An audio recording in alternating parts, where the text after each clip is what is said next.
திருவள்ளூர் அருகே ரவுடியை பிடிக்க முயன்ற போலீஸ்காரர் ஒருவர் காரில் இழுத்து செல்லப்பட்ட சம்பவம் பரபரப்பை ஏற்படுத்தியுள்ளது. சென்னை பாடத்தோட்டம் பகுதியைச் சேர்ந்தவர் அழகுராஜா. இவர் மீது கொலை உள்ளிட்ட பல்வேறு வழக்குகள் உள்ளது. கடந்த சில ஆண்டுகளுக்கு முன்பு மயிலாப்பூரைச் சேர்ந்த சிவக்குமார் என்ற ரவுடியை கொலை செய்த வழக்கில் முக்கிய குற்றவாளியாக அழகுராஜா உள்ளார். இந்நிலையில் பிரபல ரவுடி அழகுராஜா திருவள்ளூர் மாவட்டம் திருப்பாச்சூர் பகுதியில் பதுங்கியிருப்பதாக சென்னை போலீசாருக்கு ரகசிய தகவல் கிடைத்தது. தனிப்படை போலீசார் அவரை பிடிக்க அங்கு விரைந்தனர். நேற்று மதியம் 2 மணி அளவில் அழகுராஜா இருக்கும் இடத்தை கண்டுபிடித்த 2 போலீசார் அவரை பிடிக்க மோட்டார் சைக்கிளில் ஹெல்மெட் அணிந்து சென்றனர். அழகுராஜா காரில் சென்று கொண்டிருந்தார். திருவள்ளூர் திருப்பதி நெடுஞ்சாலையில் கார் மெதுவாக சென்ற நேரத்தில் மோட்டார் சைக்கிளில் இருந்து இறங்கிய போலீஸ்காரர் காரை வழிமறைத்து அழகுராஜாவை பிடிக்க முயன்றார். சுதாரித்துக் கொண்ட அழகுராஜா காரை வேகமாக இயக்கினார்.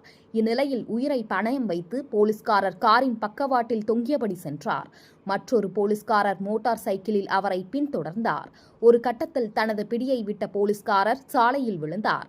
அவர் ஹெல்மெட் அணிந்திருந்ததால் அதிர்ஷ்டவசமாக லேசான காயங்களுடன் உயிர் தப்பினார்.